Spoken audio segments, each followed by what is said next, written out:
Hello and welcome my dear students on my YouTube channel Azmi chemistry. तो मेरे प्यारे बच्चों, आज के इस इंपॉर्टेंट शॉर्ट वीडियो में हम बात करने जा रहे हैं एटॉमिक स्ट्रक्चर का कुछ क्वेश्चंस जो कि बहुत जरूरी है और एग्जाम के अंदर यहाँ से आने की उम्मीद बहुत ज्यादा है।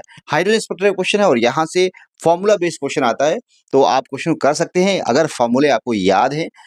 तो आसान हो सकता है क्वेश्चन आपके लिए। आइए हम क्वेश्चन देखते हैं पहले, फिर इसको इजी ट्रिक से इसको सॉल्व करने की कोशिश करेंगे। तो मेरे प्यारे बच्चों, क्वेश्चन को ध्यान से देखिए और पढ़िए और फिर इसको हम लोग सॉल्व करेंगे आसान तरीके से। क्वेश्चन में दिया है कि number of spectral line obtain in helium plus spectra when electron make transition from fifth excited state to first excited state will be. यहाँ पे क्वेश्चन ऑलरेडी पूछा जा चुका है मेंस के अंदर 2024। तो आप इसको कैसे सॉल्व करेंगे, इस आधार पे क्वेश्चन को बनाए जा सकते हैं। तो फॉर्मुला बेस्ड क्वेश्चन है, आप आसान से क्वेश्चन कर सकते हैं। आइए हम इसको सॉल्व कर सकते हैं इजी ट्रिक से। चलिए हम इस क्वेश्चन को सॉल्व करते हैं बेटा। यहाँ पे बहुत ही इंपॉर्टेंट और बहुत ही इंटरेस्टिंग क्वेश्चन है और ये फॉर्मूला बेस्ड है। और इसको करने के लिए सबसे पहले आपको पता होना चाहिए फॉर्मूला। तो पहले इसकी थोड़ा बेसिक अंडरस्टैंडिंग पता होना चाहिए।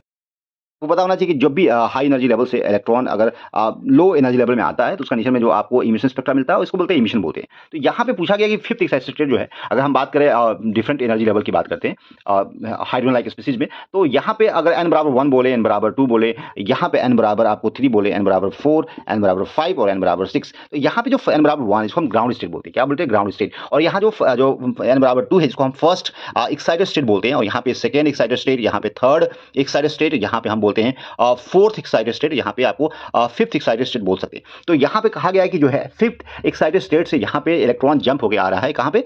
n बराबर 2 फर्स्ट एक्साइटेड स्टेट में आ रहा है। तो सबसे पहले आपको इसकी इंफॉर्मेशन होनी चाहिए कि फर्स्ट एक्साइटेड स्टेट किसे बोलते हैं। यहाँ पे वो पता है, लाइमन, बाउमन, पास्टन, ब्रैकेट फून, इस तरह से आपको सीरीज होती है। तो यहाँ पे अगर इतनी बातें पता है तो आप फिर क्वेश्चन को बना सकते हैं। यहाँ पे लेकिन formula total number of emission spectra यहाँ लिख सकते हैं बराबर फॉर्मूला जो है n2 माइनस n1, और यहाँ बेटा आप n2 माइनस n1 प्लस 1 और डिवाइडेड बाय यहाँ पे 2। तो ये इस फॉर्मूले को यूज करके आप total number of maximum emission spectra निकाल सकते हो जब भी इलेक्ट्रॉन फिफ्थ एक्साइटेड से फर्स्ट एक्साइटेड में इलेक्ट्रॉन जंप होगा। ग्राउंड स्टेट में अगर आता तो फॉर्मूला दूसरा हो जाता है, लेकिन यहाँ पे फर्स्ट एक्साइटेड में इलेक्ट्रॉन जंप होकर आ रहा है। तो यहाँ फॉर्मूला यूज करना है। यहाँ पे अगर देखिए n2 बराबर, यहाँ पे अगर हम n2 की बात करें तो n2 बराबर यहाँ पे 6 होगा, n1 बराबर होगा आपका 2 हो जाएगा, क्योंकि यहाँ पे फर्स्ट एक्साइटेड n की वैल्यू 2 है और फिफ्थ एक्साइटेड स्टेट यहाँ पे n की वैल्यू 6 है। तो यहाँ पे हम लिख सकते हैं n2 बराबर 6 माइनस यहाँ पे 2, और यहाँ पे n2 की वैल्यू यहाँ पे 6 माइनस 2 प्लस 1 और यहाँ पे डिवाइड बाई 2। तो यहाँ पे बेटा 4 इंटू और यहाँ पे 4 and 5 और डिवाइडेड 2, यहाँ पे कुल 10 आ जाएगा।